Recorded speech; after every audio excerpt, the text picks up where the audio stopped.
Ndasubiye kubaha kaze inshuti banywanyi mubana natwe mu makuru n'ibiganiro tutambutsa kumuresha kuri yanyu mukunda cyane ya Isange TV. Uyu ni umwanya w'amakuru agezweko mu rurimi rw'ikirundi mushikirizwa n'imbonesha kuri yanyu mukunda cyane ya Isange TV. Imbonesha kuri imwe rudende bashikiriza amakuru n'ibiganiro biba bigezweho kandi biba vyakorewe amatohoza haba muri politiki, mu nkino, mw'iperereza, mu gateka kazina muntu, makungu ndetse n'andi makuru yose abariko aravugwa ngaha mu kibano.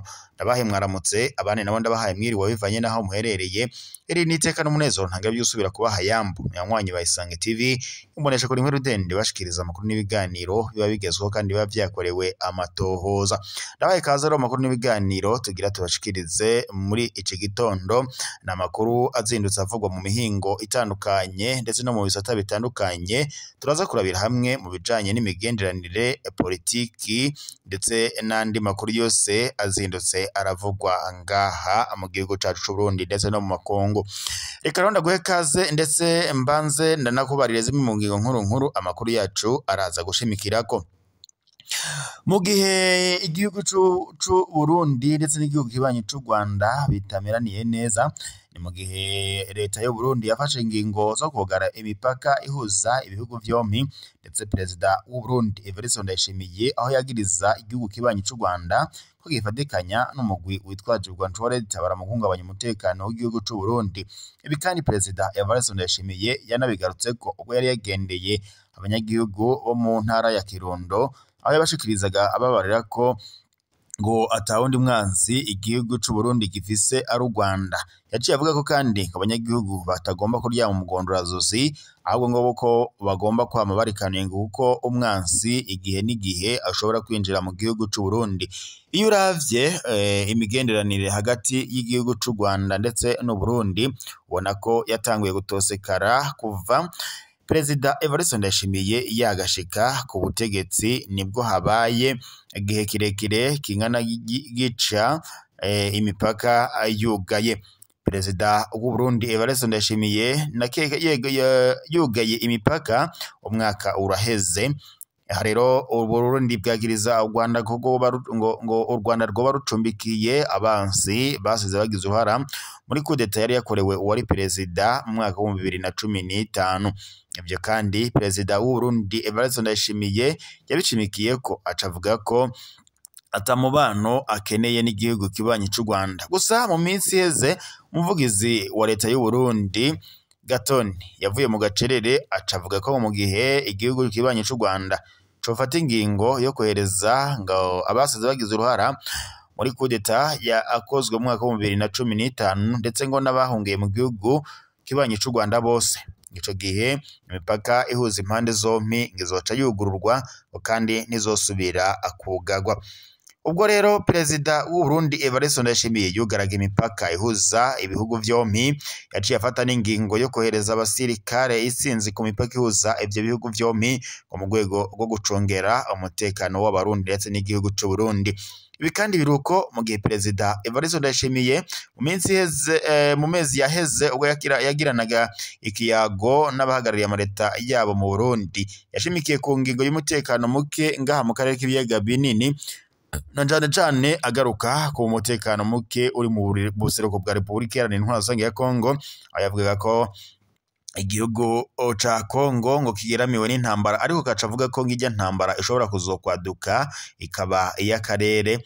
Aha rero yagira ngo agaragaze ko ateye byagaragaraga ko ngaha nyene atewe ubwoba n'intambara iriko irabera mu buseruko bwa Repubulika Iharanira Intwaro Rusange ya Kongo. Akavuga ko ishobora kuzokwaduka ikinjira mu Burundi, na cane ko umugwi wa M23 wariko uratera wegereza ku mbibe z'igihugu c'u Burundi ndetse n'igihugu ca Repubulika Iharanira Intwaro Rusange ya Kongo. Ibi rero vyatumye perezida w'u Burundi Evariste Ndayishimiye avuga ko yiteguriye gucungera umutekano w'igihugu c'u Burundi ndetse n'abanyagihugu b'u Burundi. Ibi rero ni bimwe mu vyagaragazaga ko yoba afise ubwoba ntangere nk'uko vyagaragaraga mu majambo yashikirizaga ico gihe. Perezida w'u Burundi rero Evariste Ndayishimiye gushika amaginga ya uraraba ukabona ko ahagaritse umutima, abona ko atewe ubwoba n'ibishobora kumushikira ngaha mu gihugu c'u Burundi, na cane cane rero ibi biruko mu gihe amatora ngaha mu gihugu cacu c'u Burundi yimirije. Hari amatora y'abashinga amateka yimirije muri uyu mwaka wa 2025 mu kwezi kwa Ruheshi, akaba ndetse nayo mukuru w'igihugu yimirije mu mwaka wa 2027, aho rero bavuga ko Perezida Evariste Ndayishimiye ngo kuzokwitoza mu kibanza c'umukuru w'igihugu ngo bizogorana, na cane cane ko abanyagihugu ngo bamaze kubona ko yamaze gupfukama abanyagihugu mu nda, ndetse ngo aca anabohera amaboko imugongo zimwe mu ndongozi bafadikanyije kurongora. Akarero ngaha gatangwa n'umushikiranganje wa mbere w'u Burundi Gervais Ndirakobuca, aho rero abanyagihugu bavuga ko ubwo Gervais Ndirakobuca yagenwaga kuja mu mabanga yo kuba umushikiranganje wa mbere w'u Burundi asubiriye Arengiyome Bunyoni yaciye atabwa mu mvuto, ngo byabonekaga ko ibintu bigiye guhinduka canke se bigiye kurya mu buryo. Ariko kuva nyene Gervais Ndirakobuca yagashika mu mabanga, ibintu byasubiye irudubi ndetse byarayangaye kurusha nuko byari bimeze, kubera ko ngo adashobora gufata ingingo zibereye umunyagihugu. Ibirero byose bica bigaragara ko intwara ya Perezida Evariste Ndayishimiye irarushe, ahubwo abanyagihugu bipfuza ko yotembagara.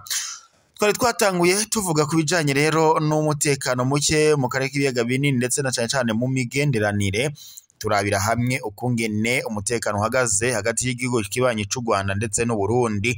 Amakuru rero azindutse avugwa muri ico gitondo nuko ku mupaka uhuza igihugu kibanye c'u Rwanda ndetse n'u Burundi yasubiye kwaduka ingwano, ndetse binavuga ko hoba hari abasirikare b'u Burundi boba bahasize ubuzima. Ni imigwano yazindutse ivugwa muri ico gitondo, aho rero ingabo zazindukiye ku mpande zompi zihanganye, bikanavuga ko ndetse hoba hari abasirikare b'u Burundi basize ubuzima. Turaza kuvuga uko bimeze, turaza gukora amatohoza tubandanye tumenya ivyoba vyateye uwo mutekano muke nyine ngaho ku mupaka uhuza ibihugu vyompi. Muyandi makuru kandi mu gihe ejo ku munsi w'ejo kw'igenekerezo rya 24 ndamukiza 2025, umukuru w'igihugu c'u Burundi Evariste Ndayishimiye yari yagiye kuganira n'ugwaruka ruri mu mugambi Péage, na cane uri mu gukorera mu gisata c'ubuhinga bwa none.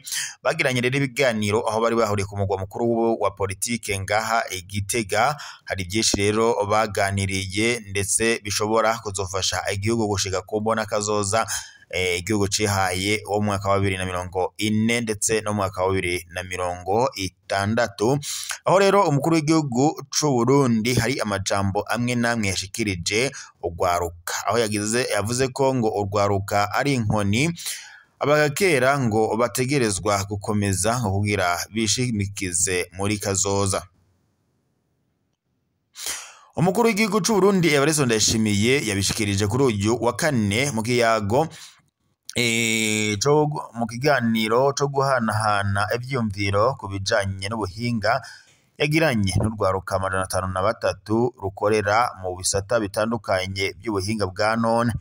Umukuru w'igihugu c'u Burundi Evariste Ndayishimiye abandanya avuga ko akeneye ngo ko urwaruka runyabuhinga rushirwa mu murwi warwo ngo kugira hakenewe ikintu c'ubuhinga babanze ngo kubaza ko muri urwo rwaruka atawo bishobora kugira amafaranga yosohotse ngo haze hanze afashe mu kubaka Uburundi. Kubwa Desire Manirakiza, umuhuzabikorwa w'umugambi Péage, akaba ari nawe watunganije ico kiyago, avuga ko ngo yamara hakiri intambamyi zijanye na internet itorohereza urwo rwaruka mu bikorwa by'ubuhinga. Kubwiye kandi yamenyesheje ko hakwiye gushirwaho umutekerero wa internet ugenewe ivyo bikorwa kugira ngo urwaruka ngo rworoherezwe. Tunyarukiye mu yandi makuru kandi mu gihe mu minsi iheze Eklezia Katolike kw'isi yakiriye inkuru y'agashavu, aho rero umwungere wa Eklezia Katolike kw'isi ariwe Papa Francisco yaryamiraga ukuboko kw'abagabo. Ni inkuru yashikiye ibihugu byose byo ngaha kw'isi na cane cane abo muri Eklezia Katolika. Yari inkuru y'agashavu kandi ishavuje cane nyene bakimara kumva ko Papa Francisco yamaze kwitaba Imana cyangwa se yaryamiye ukuboko kw'abagabo. Ubwo icari gitegekanijwe coba gisigaye ni ukumushingura. Kuri ubu rero amakuru dufise nuko icegera c'umukuru w'igihugu c'u Burundi ariwe Prosper Bazombanza nawe ari mu bagomba kwitabira uwo muhango nyine wo gushingura Papa Francisco, nkuko amakuru duhabwa n'amasoko yacu rero abandanya abidushikiriza. Prosper Bazombanza niwe yagiye guserukira perezida w'u Burundi Evariste Ndayishimiye mu birori byo gushingura Papa Francisco i Vatikano. Ni Prosper Bazombanza icegera c'umukuru w'igihugu c'u Burundi ariwe yafashe rutemikirere yerekeza i Vatikano mu birori byo gushingura Papa Francisco. Bizoba kuri uyu wa gatandatu igenekerezo rya 26 ndamukiza mwaka wa 2025. Reka mbashimire mwese twari tuzindukanye kuri iyi muresho kuri yanyu mukunda cyane ya Isange TV. Twariko turabashikiriza amakuru azindutse aravugwa mu bisata bitandukanye. Reka ayo kuri iyi saha tube tuyasozere ngaha, gusa ndabibuze mu vyonde sabone ndetse na partage kugira muze murababambire kubona amakuru n'ibiganiro tubandanya kubashikiriza kuri no muresho kuri yanyu mukunda cyane ya Isange TV. Imuresho kuri mwe rudende ibashikiriza amakuru n'ibiganiro biba bigezweho kandi biba vyakorewe amatohoza.